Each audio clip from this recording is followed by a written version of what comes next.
ನಮಸ್ಕಾರ ರೀ ಎಲ್ಲರಿಗೂ ಜವಾರಿ ಊಟಕ್ಕೆ ಸ್ವಾಗತ ರೀ. ನಾ ಇವತ್ತು ಅತಿ ಮೃದುವಾದಂಥ ಚಪಾತಿ ಮಾಡೋದು ಹೆಂಗೆ ಅಂಥೇಳಿ ಹೇಳ್ಕೊಡಕತ್ತೀನಿ ರೀ.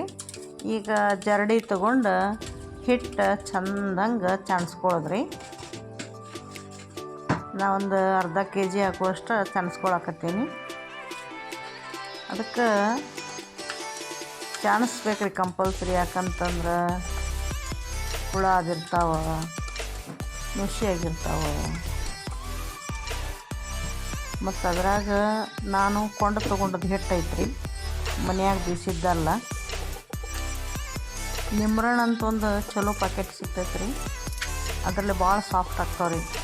ಮತ್ತು ಅಕಸ್ಮಾತ್ ಮನೆಯೊಳಗೆ ಬೀಸಬೇಕು ಅಂತಂದ್ರೆ ಒಂದು ಗೋಧಿ ಜೊತೆಗೆ ಸ್ವಲ್ಪ ವೈಟ್ ಹುರುಳಿ ಹಾಕಿ ಬೀಸಿದ್ರೆ ಚಲೋ ಇರ್ತೈತೆ ರೀ. ಈಗ ಇದ್ರಾಗ ನಾ ಏನು ಮಾಡ್ತೀನಪ್ಪ ಅಂತಂದ್ರೆ 1 ಸ್ಪೂನ್ ಆಗುವಷ್ಟು ಉಪ್ಪು ಹಾಕ್ತೀನಿ ರೀ.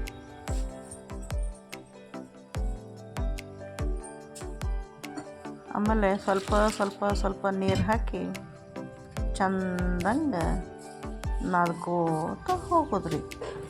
ಒಮ್ಮೆ ನೀರು ಹಾಕಿ ಅದನ್ನು ಅಳಕ್ಕೆ ಮಾಡ್ಕೊಳಂಗಿಲ್ಲ ರೀ.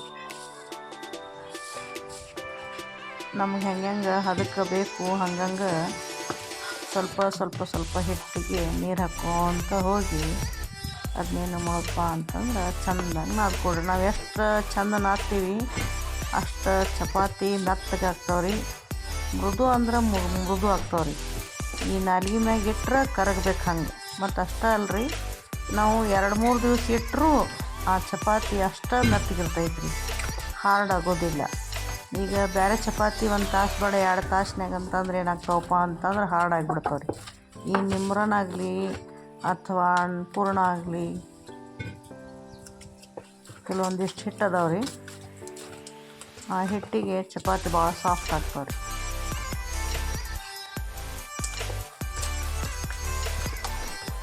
ನೋಡ್ರಿ ಎಷ್ಟು ಚಂದ ನಾದಾಕತ್ತೀನಿ. ಸ್ವಲ್ಪ ಹಚ್ಕೊಳ್ತಾರೆ. ಮತ್ತು ಮಂದಿ ನೆನೆ ಇಡ್ತಾರೆ ನೋಡ್ರಿ, ಇದಕ್ಕೆ ನೆನೆ ಇಡುವ ಅವಶ್ಯಕತೆ ಇಲ್ಲ ರೀ.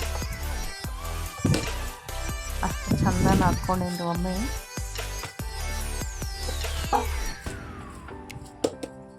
ಇನ್ನು ಇದಕ್ಕೆ ಹಚ್ಚಾಕ ಒಂದು ಸ್ವಲ್ಪ ಏನು ಮಾಡಕತ್ತೀನಪ್ಪ ಅಂತಂದ್ರೆ ಮತ್ತು ಹಿಟ್ಟು ಚಾಣಿಸ್ಕೊತೀನಿ. ಹಿಟ್ಟು ಹಚ್ಚಿ ಮಾಡಕತ್ತೀನಿ ರೀ ಚಪಾತಿ. ಎಣ್ಣೆ ಹಚ್ಚೆ ಮಾಡಿದ್ರೆ ಚಲೋ ಆಗಂಗಿಲ್ಲ ರೀ ಅವು ಚಪಾತಿ, ಅದಕ್ಕೆ ಹಿಟ್ಟು ಹಚ್ಚಿ ಮಾಡೋದ್ರಿ.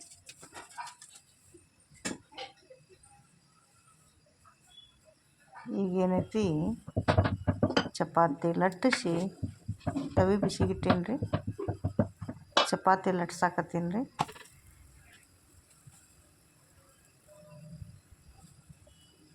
ಈ ಚಪಾತಿ ರೀ ಗುಂಡು ಉಳ್ಳಿ ಮಾಡ್ಕೊಳ್ಳೋದು, ಮಾಡ್ಕೊಂಡು ಒಂದು ಸ್ವಲ್ಪ ಗುಂಡು ಮಾಡಿ ಅದಕ್ಕೇನು ಮಾಡೋದಪ್ಪ ಅಂತಂದ್ರೆ ಎಣ್ಣೆ ಹಚ್ಚಿ ಫೋಲ್ಡ್ ಮಾಡ್ಕೊಳ್ಳೋದು ರೀ.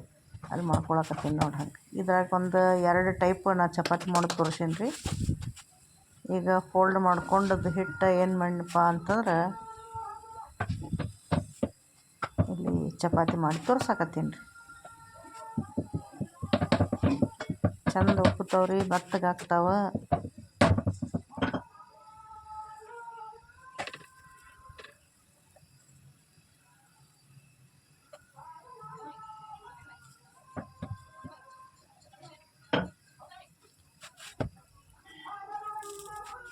ಈಗ ಇದೀಗ ಫೋಲ್ಡ್ ಮಾಡಿ ತೋರಿಸೀನಿ ರೀ. ಈಗೇನೈತಿ ಪದ್ರ ಚಪಾತಿ ಮಾಡೋದು ತೋರ್ಸಾಕತ್ತೀನಿ ರೀ. ಒಂದು ನಿಮಗೆ ಪದ್ರ 3 ಬೇಕೋ 4 ಬೇಕೋ 2 ಬೇಕೋ ನೋಡ್ಕೊಳ್ರಿ. ಅದ್ರ ತಕ್ಕಂತೆ ನಾ ಏನು ಮಾಡ್ತೀನಪ್ಪ ಅಂತಂದ್ರೆ ಚಪಾತಿ ಮಾಡ್ತಿರ್ತೀನಿ ರೀ. ಈಗ ನಾ 2 ಫೋಲ್ಡ್ ಇದ್ದದ್ದು ಚಪಾತಿ ಮಾಡಕ್ಕಿದ್ದೀನಿ ರೀ.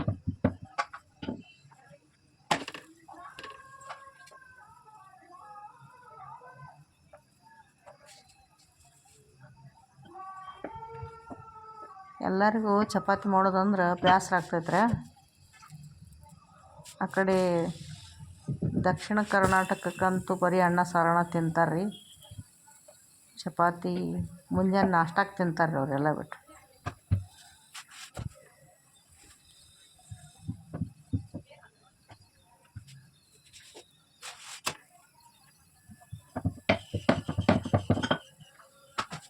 ನಮ್ಮ ಜನರಿಗೆ ಈ ಕಡೆ ಉತ್ತರ ಕರ್ನಾಟಕಕ್ಕೆ ರೊಟ್ಟಿ ಚಪಾತಿ ಇಲ್ಲಾಂದ್ರೆ ನಡೆಯಂಗಿಲ್ಲ ರೀ.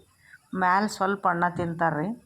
ಹಾಗಾಗಿ 2 ಹೊತ್ತು ಊಟಕ್ಕೆ ಮಧ್ಯಾಹ್ನಕ್ಕಾಗಲಿ ರಾತ್ರಿಗಾಗಲಿ ಚಪಾತಿ ರೊಟ್ಟಿ ತಿಂತೀವಿ ರೀ.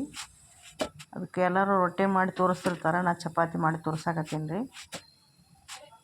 ಎಕ್ದಮ್ ಸಾಫ್ಟ್ ಅಂದ್ರೆ ಸಾಫ್ಟ್. ಈಗ ನೋಡ್ರಿ ನಾ ಪದರ ಚಪಾತಿ ಮಾಡಿ ತೋರ್ಸೀನಿ ರೀ. ಒಂದ್ರ ಮ್ಯಾಗ ಒಂದು ಉಳ್ಳಿ ಇಟ್ಟು ಅದು ನಡ್ಕೊಂಡು ಸ್ವಲ್ಪ ಒಂದಕ್ಕೆ ಎಣ್ಣೆ ಹಚ್ಚೋದ್ರಿ, ಒಂದಕ್ಕೆ ಏನು ಮಾಡೋದು ಅಂತಂದ್ರೆ ಹಿಟ್ಟಿನಾಗ ಎದ್ದು ಅದನ್ನ ಹಂಗೆ ಇಟ್ಬಿಡೋದ್ರಿ. ಅದು ತೋರ್ಸಾಕತ್ತೀನಿ ರೀ.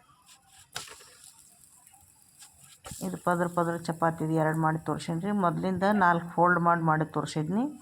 ಈಗೇನೈತೆ ರೀ, ಹಿಂಗೆ ತಿರುವಿ ಹಿಂಗೆ ರೌಂಡ್ ಮಾಡಿ ಇದೊಂಥರ ಮಾಡಿ ತೋರ್ಸಾಕತ್ತೀನಿ. ಅಂದ್ರೆ ಚಪಾತಿ ಒಳಗೆ ವೆರೈಟಿ ಚಪಾತಿ ರೀ.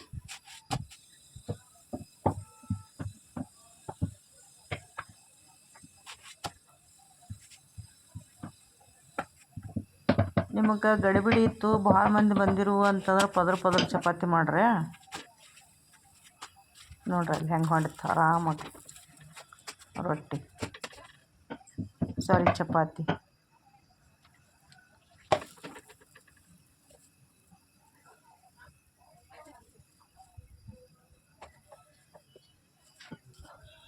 ಆದ್ರೆ 4 ಫೋಲ್ಡ್ ಮಾಡಿದ್ರಿ ಅಂತಂದ್ರೆ 2 ದಿವಸದ್ದು 3 ದಿವಸದ್ದು 4 ದಿವಸದ್ದು ಎಷ್ಟು ಮಾಡಿಟ್ರು ಅದು ಹಾಳಾಗೋದಿಲ್ಲ ರೀ. ಮತ್ತೆ ಹಂಗೆ ಉಳಿತಾವು.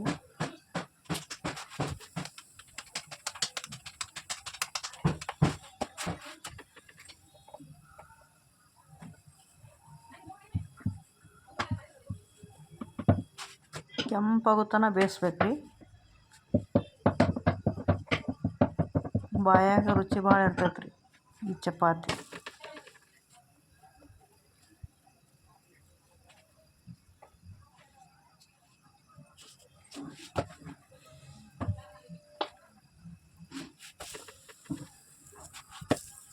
ನಾವು ಯಾವುದೋ ತರಕಾರಿ ಮಾಡಿದೀವಿ ಅಂತಂದ್ರೆ ಆ ತರಕಾರಿ ಜೊತೆಗೆ ಹಚ್ಚಿ ತಿನ್ನಕ್ಕಂಥೇಳಿ ಹಿಂಗೆ ಚಪಾತಿ ನಾವು ಮಾಡ್ತೀವಿ ರೀ.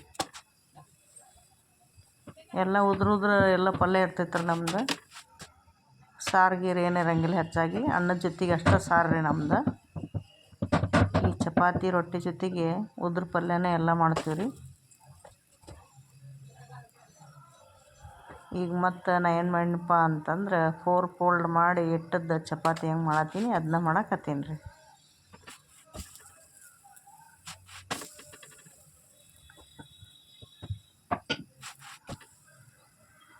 ನಿಮಗೆ ಇಷ್ಟ ಆಯಿತು ಅಂತಂದ್ರೆ ಮಾಡ್ಕೊಂಡು ತಿನ್ನಿರಿ, ಮತ್ತು ಲೈಕ್ ಮಾಡಿರಿ, ಶೇರ್ ಮಾಡಿರಿ, ಮತ್ತು ಕಮೆಂಟ ಮಾಡಿರಿ. ನೋಡಿರಿ ಎಷ್ಟು ಮೆತ್ತಗಾಗೈತಿ ಅಂತ ತೋರಿಸಿದ್ನಿ. ನೋಡಿರಿ ನಮ್ಮ ಚಪಾತಿ ರೆಡಿ.